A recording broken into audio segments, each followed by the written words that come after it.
테라노스라고 하는 회사를 들어보신 적이 있는지 모르겠습니다. 엘리자베스 홈즈라고 하는 그 여자 사장이 설립한 의료기술 회사인데 미국의 생명과학 분야에서 굉장히 큰 관심을 끌었던 기업 중에 하나입니다. 이 엘리자베스 홈즈는 2001년도에 스탠퍼드 대학 화학공학과에 입학했었는데 이 중국과 홍콩에서 한참 사스가 유행할 때 이 중국어를 좀 하는 이점을 살려서 싱가포르의 한 연구소에 인턴으로 근무를 했었다고 합니다. 그때 이 의학 진단 키트에 대한 아이디어를 얻어서 2004년 학교를 중퇴하고 스타트업 회사인 테라노스라고 하는 회사를 설립했습니다.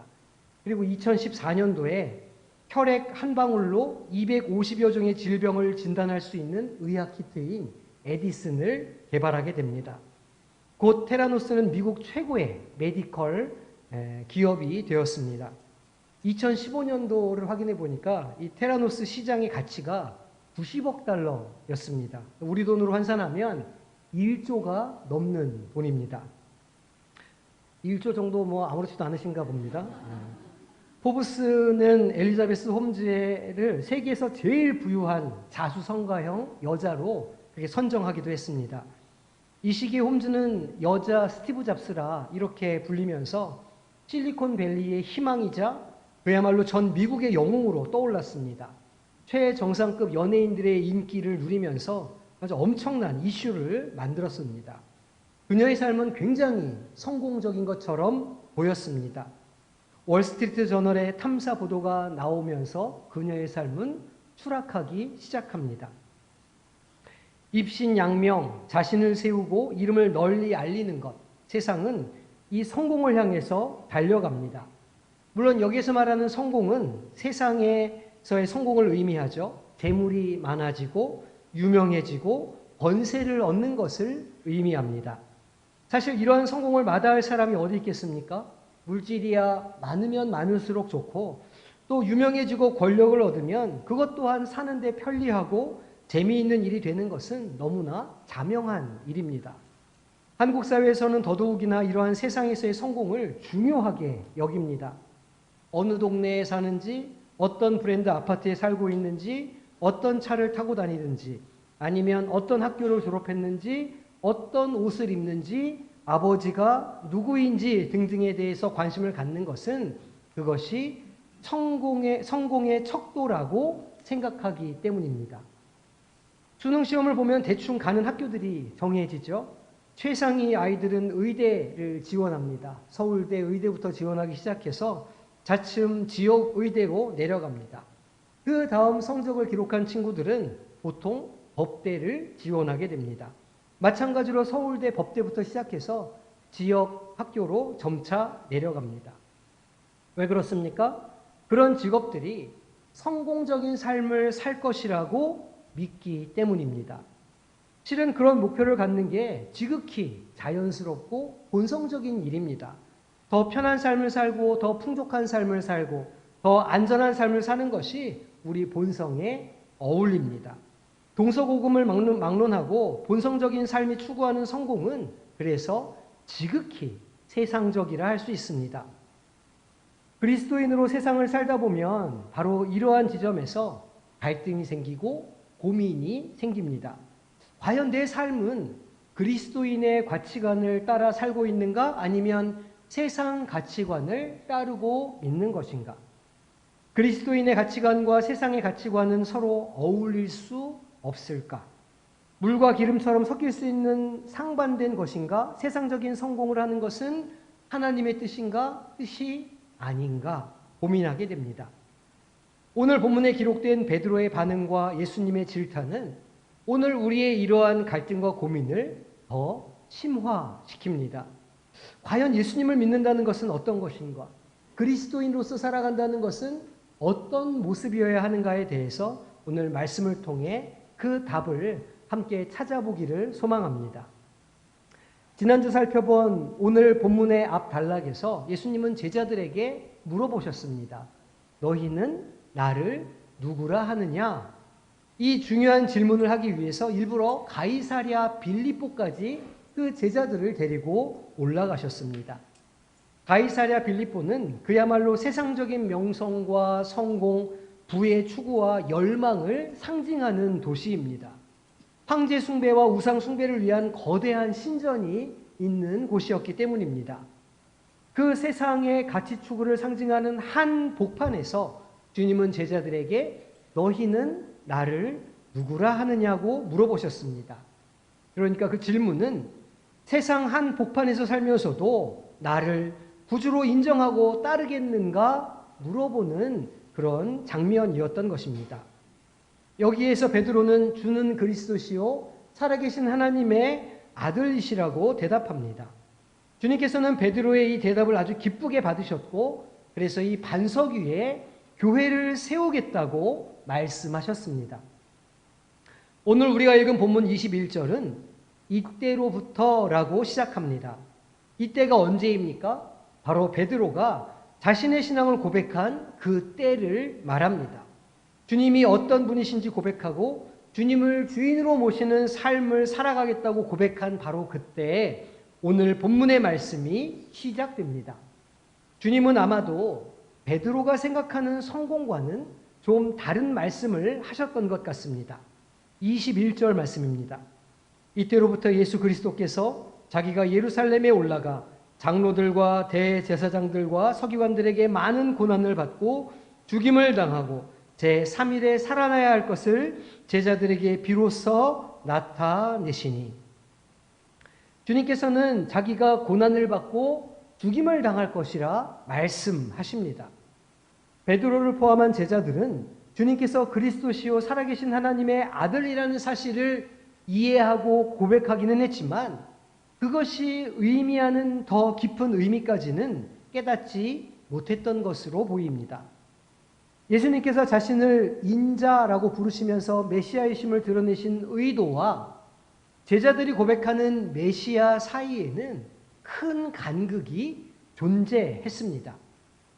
제자들은 그때까지만 해도 지배국인 로마를 몰아내고 시오니즘을 완성하는 예루살렘 성전의 탈환자 혹은 정복자가 메시아, 바로 예수님이실 것이라 생각했습니다. 만일 이제 때가 되어서 예루살렘으로 올라가게 된다면 이제는 함께 머리를 맞대고 전략을 짜야 할 때라고 생각했습니다. 예수님이 메시아이시고 왕이 되어야 하신다면 그리고 반석, 제자 공동체 위에 하나님의 나라를 다시 세우신다면 지금 이스라엘을 다스리는 왕과 제사장들을 쫓아낼 방법을 찾아야 했습니다. 왜냐하면 이것은 혁명이었기 때문입니다. 이 혁명의 성공을 위해서는 아마도 예루살렘으로 행진하며 지지자들을 끌어모으고 적당한 순간 기습 공격을 감행해서 성전을 차지하고 예수님을 왕으로 추대하는 구테타가 필요했기 때문입니다. 그러면 비로소 메시아를 통해서 하나님의 나라가 이스라엘 한가운데 세워진다고 제자들은 생각했습니다. 그러니 고난을 받고 죽임을 당한다는 주님의 말씀은 도무지 용납할 수가 없는 말씀이었습니다. 그것은 성공이 아니라 실패를 의미했기 때문입니다. 베드로의 반응은 본성적입니다. 아주 자연스럽고 당연한 일입니다. 예수님께서 말도 안 되는 말씀을 하고 계신다고 생각했습니다. 예수님께서는 자신의 교회를 반석 위에 짓겠다고 분명히 말씀하셨는데 지금 그 반석이 모래가 되어 버릴 참입니다. 교회가 시작되기도 전에 흔들리며 무너지게 생겼습니다. 그래서 반석 베드로는 예수님을 타이릅니다. 22절 말씀입니다. 베드로가 예수를 붙들고 항변하여 이르되 주여 그리 마옵소서 이 일이 결코 주께 미치지 아니하리이다. 베드로는 예수님을 붙들었습니다. 마치 예수님이 스스로 파멸의 길을 가려는 것을 뒤에서 붙잡는 것처럼 그렇게 예수님을 보호하기 위해서 꽉 껴안았을 것입니다. 항변한다는 말은 꾸짖는다는 의미인데 이것은 예수님께서 고난받는 종이 되셔야 한다는 해석을 거부했다는 말이기도 합니다. 베드로와 제자들의 마음속에 있는 이 성공에 대한 열망은 결코 주님이 생각하시는 것이 아니었습니다. 주님의 길은 완전히 달랐습니다. 그렇기에 주님의 반응 또한 예상치 못했을 것입니다. 23절 말씀입니다. 예수께서 돌이키시며 베드로에게 이르시되 사탄아 내 뒤로 물러가라. 너는 나를 넘어지게 하는 자로다.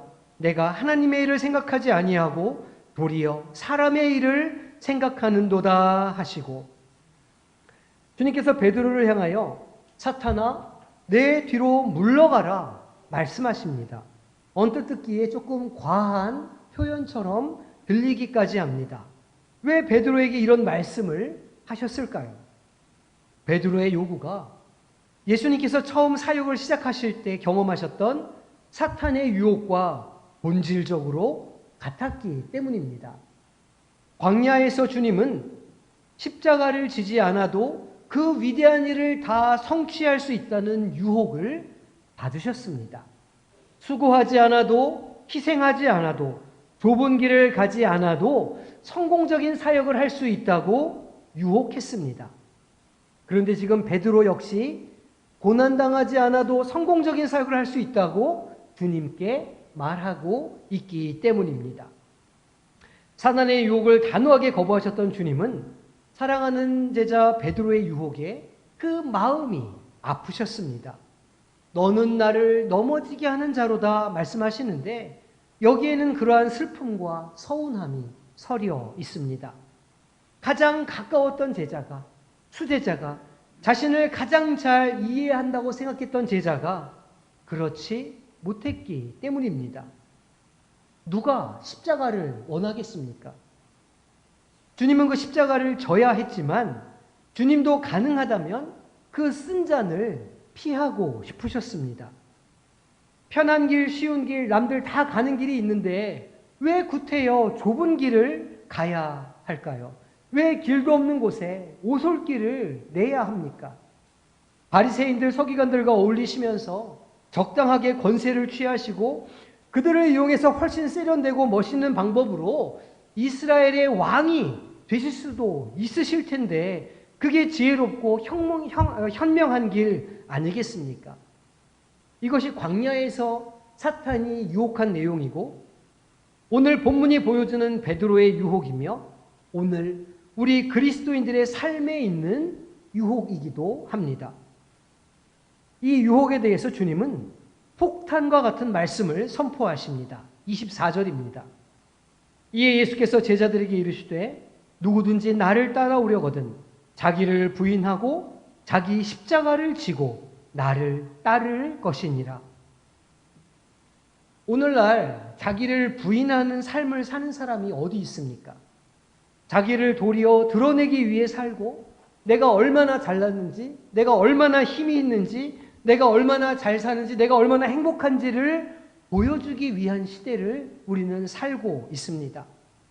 페이스북이며 인스타며 아이로부터 성인에 이르기까지 자기를 부인하는 삶이 아니라 자아를 구걸하는 삶을 살아가고 있다는 것이죠.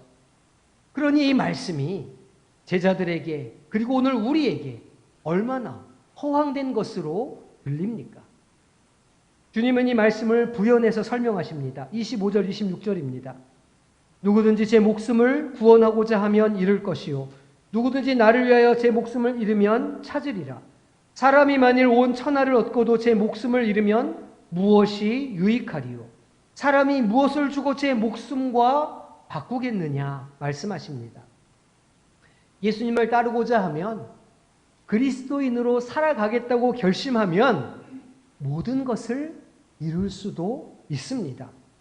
잃는 것은 세상의 안락함, 편리함, 평판, 인정, 어쩌면 물질과 그것에 기반한 즐거움과 기쁨, 그 모든 것입니다.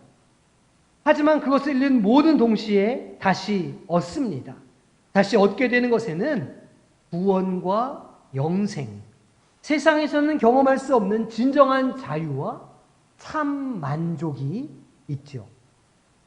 마치 바닷물처럼 세상에서 우리는 최대한 많이 마시고자 합니다. 더 많이 우리의 메마른 영혼을 채우려고 하고 더 많이 무엇인가로 우리의 공허함을 채워갑니다. 하지만 그것을 채우면 채울수록 우리는 점점 더 목마르게 될 뿐입니다. 종국에는 그 바닷물이 우리를 사망에 이르게 할 것입니다. 오직 생명수 되시는 예수 그리스도를 마실 때에만, 그 예수님을 따르는 삶을 살아갈 때에야만 우리는 생명을 구할 수 있습니다.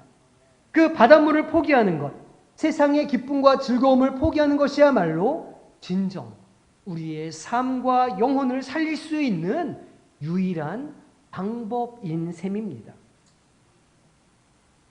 그리스도인으로 세상을 살 때 우리에게는 항상 선택지가 주어집니다. 거의 대부분의 선택에서 우리는 그런 갈등을 경험하게 됩니다. 생명이 있는 것을 선택할 것인지 아니면 좋은 것을 선택할 것인지 고민하게 됩니다. 생명에 이르는 길은 좁습니다. 그것을 선택한다면 사람이 많이 다니지 않는 길을 가야만 합니다. 어떤 때에는 보이지 않는 길을 가서 그야말로 오솔길을 내는 삶을 살아야 할 수도 있습니다. 때로는 고통이 있고 굶주릴 수도 있고 불편하며 더디갈 수 있습니다. 자기 십자가를 지는 길이며 때로는 타인의 십자가까지도 함께 짊어질 수도 있는 길입니다. 하지만 그 길은 예수님께서 동행해 주시는 길이며 그 길 끝에는 생명의 면류관을 주시겠노라고 약속하신 약속의 길입니다. 그 모든 것을 닦아주시고 역전시켜 주시는 주님의 날이 기다리고 있는 좁은 길입니다. 다른 선택지는 넓은 길입니다. 좋은 길이죠. 많은 이들이 서로 이 길을 이렇게 가는 게 맞는 것이라 말하며 웃고 즐기며 걸어갑니다. 아무도 십자가 따위는 쳐다보지 않습니다. 하하호호 먹고 마시고 재미나게 그 길을 걸어가죠. 하지만 그 길 끝에는 사망이 있습니다. 전락이 있죠. 사단마귀의 초대가 기다리고 있습니다. 주님은 우리가 하나님의 일을 생각하기를 원하십니다. 좁은 길을 선택하라고 말씀하시고 생명 길을 선택하라고 말씀하십니다. 자기 십자가를 지라고 말씀하시죠. 우리에게 선택지가 주어질 때 좋은 길이 아니라 생명을 살리는 길을 선택하라고 말씀하십니다. 그래서 오늘 주님의 이 말씀은 우리에게 세 가지 삶의 태도와 결단을 요구합니다. 첫째는 기꺼이 자기를 부인하는 삶입니다. 누군가로부터 인정을 받으려고 하지 않는 삶, 오직 하나님으로부터의 인정을 받는 삶으로 초대하시고 결단하게 하십니다. 보통 우리는 자기를 부인한다, 자기를 부정한다라는 말을 다소 폭 좁게 이해합니다. 무엇인가를 하지 않는 것, 단념하는 것으로 그렇게 사용하죠. 금주하고 금식하고 절제하는 것이 그것입니다. 그러나 주님이 말씀하시는 자기의 부정에는 한참 못 미치는 정의입니다. 자기를 부인한다는 것은 삶의 매 순간마다 자신보다 하나님을 긍정하는 삶을 말하는 것입니다. 하나님의 이 옳다고 선언하는 것이며 그러기에 하나님의 말씀에 순종하는 삶을 결단하는 것을 의미합니다. 그리스도 안에서 신령하고도 좋은 복들이 충만하기 때문에 나의 만족, 나의 세계 안에서가 아니라 그리스도 예수 안에서 살겠다고 하는 결단을 의미하는 것입니다. 자기를 부인한다는 것은 그래서 나 중심의 삶을 버리고 하나님 중심의 삶, 말씀 중심의 삶을 산다는 것을 의미하는 것입니다. 구태여 자기를 부인할 것조차 없습니다. 먼저 하나님을 우선순위에 두고 하나님의 말씀을 긍정하면 되기 때문입니다. 매일 매 순간 하나님을 긍정하는 삶을 사는, 그래서 하나님을 우선순위에 두는 삶을 사는 성도님들이 되시기를 소망합니다. 둘째로 주님이 요구하시는 삶의 태도는 자기 십자가를 지는 삶입니다. 그리스도인의 삶, 성도의 삶은 곧 자기 희생의 삶이어야 합니다. 그게 아니면 뭐가 될 수 있겠습니까? 그리스도인의 삶은 주님께 봉사 충성하기 위해서 개인의 탐심을, 개인의 만족과 욕심을 포기하는 삶입니다. 때로 주님은 우리를 보수가 적고 명예가 없는 곳으로 부르시기도 합니다. 우리의 시간을 희생하고 내 소유를 내놓아야 하는 곳에 부르실 때도 있습니다. 세상 사람들이 말하는 성공과 안락함의 자리가 아니라 도리어 타인의 성공과 타인의 안락함을 위한 자리, 한 알의 밀알이 썩어지는 자리에 우리를 부르실 때도 있습니다. 맞습니다. 그리스도인의 삶은 희생하는 삶입니다. 희생이 없다면 어떻게 그리스도인이 될 수 있겠습니까? 성도님은 오늘 그리스도인으로 살고 계십니까? 이 질문에 진중하게 답해 보시기를 바랍니다. 나는 희생하는 삶을 살고 있는가? 나는 타인을 위해 양보하고 있는가? 타인의 만족과 타인의 요구에 내 것을 내어놓고 있는가 말입니다. 셋째, 주님께서 요구하시는 삶의 태도는 주님을 따르는 삶입니다. 주님을 따른다는 것은 주님의 부르심과 말씀과 요구에 순종하는 것입니다. 주님의 말씀에 순종하려면 먼저 그 말씀을 듣고 깨달아 알아야 합니다. 주일 강단의 말씀에서 또 개인의 말씀 묵상의 자리에서 기도의 자리에서 성령이 주시는 음성을 들으시기를 소망합니다. 듣는 귀가 되셔야 하는 것이죠. 그리고 그 음성에 순종할 때에 비로소 그 삶에 하나님의 역사가 일어나기 시작한다는 사실을 기억하시기를 바랍니다. 내가 원하는 일이 아니고 내 자리가 아닌 것 같아도 주님의 말씀에 순종하여 성령의 인도하심에 순종하여 그 자리를 지킬 때에 그 자리에 역전이 일어나게 됩니다. 그 자리에 치유의 역사가 일어나게 되는 것이죠. 회복되고 구원을 받으며 병이 낫고 닫힌 문이 열리며 기도 응답을 받는 일이 일어나게 됩니다. 어떤 자리예요? 주님의 말씀에 순종하여 담대하게 서는 자리에 역사가 일어나게 된다는 것입니다. 순종하는 성도님들이 되시기를 소망합니다. 주님의 말씀을 쫓아 주님을 따라가는 성도님들이 되시기를 축원합니다. 우리 성광교회는 사람의 일이 아니라 이러한 하나님의 일을 감당하는 교회가 되어야 할 줄로 믿습니다. 사람들에게 자랑하고 무엇인가를 드러내고 효과를 내고 실적을 내는 것이 아니라 하나님이 기뻐하시고 하나님의 영광 받으시는 일을 하는 교회로 만들어 가기를 원합니다. 그리고 생명을 살리고 생명이 자라게 하는 일을 감당하는 교회가 되어야 할 줄로 믿습니다. 하나님의 일을 감당하며 사랑의 교제와 기쁨이 점점 더 풍성해지고 차고 흘러 넘쳐서 자녀로부터 모든 어르신에 이르기까지 진정한 행복이 충만한 교회로 자라가시기를 소망합니다. 우리 함께 서로 인사 나누기를 원합니다. 우리 좌우 옆에 성도들을 보시면서 하나님의 일을 합시다. 우리 같이 축원합시다. 한 번 더 우리 얘기합니다. 자기 십자가를 집시다. 하나님의 영광을 위하여 살아갑시다. 하나님의 일을 감당하며 하나님의 나라를 세워가는 복된 성도님들이 되시기를 소망합니다. 승승장구하고 성공 가도를 달리던 이 엘리자베스 홈즈의 테라노스라고 하는 회사는 그 거짓 성공이 들통나게 됩니다. 2015년 10월 월스트리트 저널은 이 회사가 정밀 취재한 결과 광고에 언급된 250여 가지 질병 중에 실제로 이 에디슨이 진단할 수 있는 것은 16가지에 불과하다는 사실을 취재로 알아내게 됩니다. 일면 헤드라인으로 실린 탐사 보도를 따르면 나머지 200여 개의 병원은 실제로는 다른 기업이 출시한 의학 기기를 통해서 진단한 것이라고 보도를 했습니다. 완전히 거짓말이었던 것이죠. 더군다나 에디슨을 사용해서 정밀한 검사 결과를 받으려면 한 방울이 아니라 주사기 한 대 분량의 피를 체열해야 하고 또 그렇게 받은 진단 결과도 의학적 통계적으로 신뢰하기 어렵다는 사실 또한 밝혀내게 됩니다.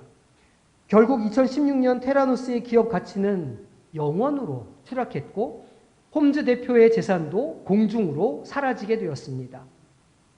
잘 나가던 시절에는 여자 스티브 잡스라는 찬사를 받았지만 실체가 드러난 후에 실리콘밸리 역사상 최악의 사기꾼이라는 이름을 얻게 되었습니다.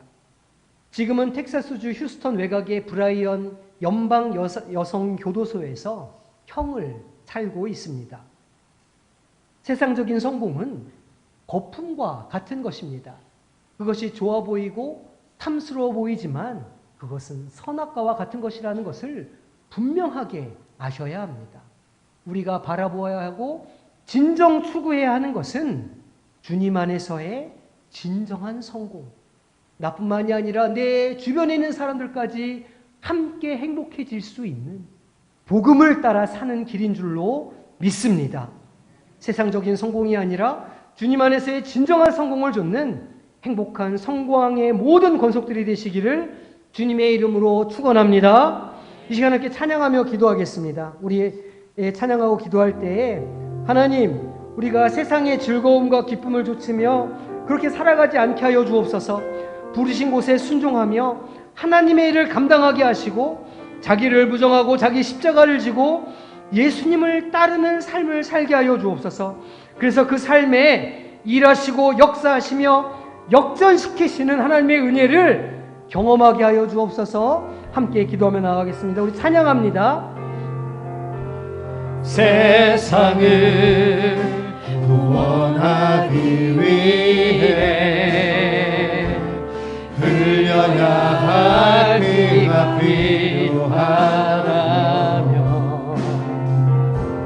죄인을 대신하기 위해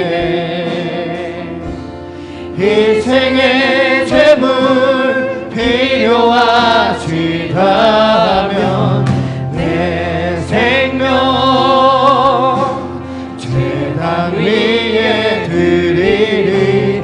주 영광 위에 사용하소서.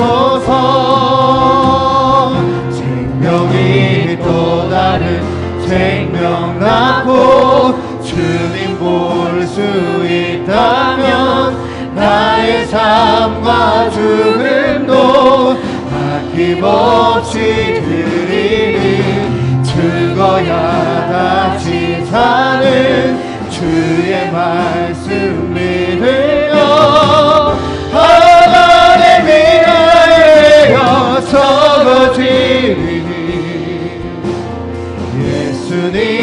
예수님처럼 살아가게 하소서. 길 잃어 지친 양을 찾아 길 잃어 지친 양을 찾아 마음 상해 이리저리 헤매인 한 영혼 찾아 아파하는 예수님 마음 내게 주옵소서. 예수님 마음 내게 주옵소서. 십자가 온 세상 위한 그 희생 눈물로 그 길 가게 하소서. 생명이 또 다른 생명 낳고 주님 볼 수 있다면 나의 삶과 죽음도 아낌없이 드리리. 죽어야 다시 사는 주의 말씀 믿으며 하나님의 알되어 적어지리.